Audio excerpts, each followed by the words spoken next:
The faint scent of her perfume usually greeted me before anything else, a clawing blend of jasmine and something harshly synthetic, sweet and sharp all at once. It always hit first, like a warning flare in the air, her way of announcing her presence, like a queen returning to her domain. But tonight, the air was different, still perfumed, but laced with something heavier, tense. It clung to the walls and made the hairs on the back of my neck stand at attention.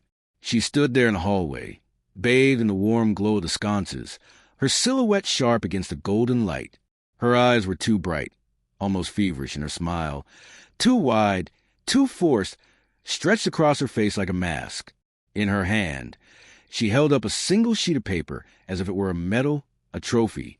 "Look," she beamed, her voice pitched high, unnaturally excited. "I got it. I finally got it."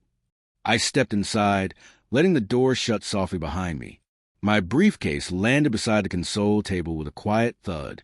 My head throbbed from another 12-hour workday under the cold wash of office fluorescence. I managed a smile, trained and tired. "Got what, sweetheart?" She thrust the paper toward me with such urgency it crinkled in her grip. I took it, brow furrowing, and glanced down at the letterhead, official company logo, heavy embossed stamp. The word promotion leapt out in bold lettering, screaming for attention. I skimmed the contents, feeling a slow, familiar twist in my gut. She had been gunning for this position for months, working late nights, missing dinner after dinner, ducking out of family gatherings with rehearsed excuses. It was her obsession. I had told myself it was her ambition, her drive, her hunger to succeed, and I tried to be supportive. I want to be proud. I tried. "Oh, Brittany, that's amazing," I said, weaving effortful warmth into my tone. But my insides coiled, because I wasn't stupid. This wasn't just a job promotion. It was a redirection of everything. More hours, more distance, more secrets. The twisting in my stomach sharpened, but I buried it. I was supposed to be the good husband, supportive, calm, trusting. She practically glowed with energy, vibrating with self-congratulation. "I knew I could do it," she gushed, pacing the living room with clipped heels that echoed too loudly against the hardwood floors. They finally saw it. All my hard work, they finally saw me. I watched her, not her words, not her excitement, but how she moved, how she tossed her hair with a flick she hadn't used in years, how her body pulsed with something more than adrenaline. She'd been different lately, not in a way I could name, not glowing with joy, but burning, like a light left on too long, too hot, close to short-circuiting. I studied the letter again, letting my eyes drift to the bottom where the contact information and dates were printed in fine ink. "Hey, Britt!" My voice dropped a little. "Look at the date on this." She waved a hand, already distracted, drunk on her own triumph. "What about it?" I pointed, index finger shaking just slightly. "It says June 12th. So, today's October 15th. The words hit the floor with a thud louder than the letter itself. The atmosphere shifted instantly.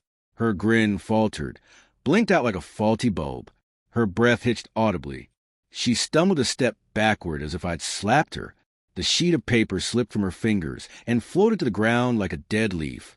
"What are you talking about?" she whispered, face blanching. "No, that can't be right. It's 4 months old, Brittany," I said quietly, with the calm of a man at the edge of a cliff. 4 months? Why are you showing me now? Why didn't we celebrate then? Where have you really been these past 4 months? Silence. Just the hum of the house and her shallow, frantic breathing. "This isn't a promotion," I said. "This is a performance. And not a very good one." Her mask cracked in real time. Confidence evaporated from her face, replaced with naked panic. She opened her mouth to defend herself, to fabricate something, anything. But no words came. Just silence and terror. I picked up the letter and held it up again so she could see it. So she couldn't pretend. "Every night you told me you were working late, that you were grinding toward this goal. You let me believe in you, but you already had it." She looked around the room as if searching for an escape route, her hands trembling. "I can explain." "Explain." I demanded, the word falling from my mouth like a blade. Explain how you lied to my face every single day. Explain the phone calls you whispered through closed doors. Explain the new clothes, the new perfume, the nights you came home glowing like you've been worshipped. Explain why I look at you and don't recognize you anymore. She was frozen, reduced to a flickering shadow of herself. Nothing left of the polished, ambitious woman who'd once claimed to love me. You wanted this promotion so badly, I continued, my voice cutting sharper now. But I don't think that's all you wanted, is it? Her lips parted. No sound. The sudden ring of the house phone shattered the tension like a thrown glass. She didn't move, didn't blink. I stepped past her and picked it up. Hello? Mr. Harrison? This is Mr. Thompson from Human Resources at Stanton Corporation. I just wanted to inform you that your wife, Brittany Harrison, has been terminated due to a breach of company policy. I turned slowly to look at her. She heard every word. Her mouth hung open, the horror painted across her face unmistakable. I see, I said. And what kind of breach are we talking about? There was a pause, then a clipped response. She misused company resources, falsified documentation. And we have irrefutable evidence of an inappropriate relationship with a senior manager. A breath caught in my throat, but I held it steady. Understood. Thank you for the call.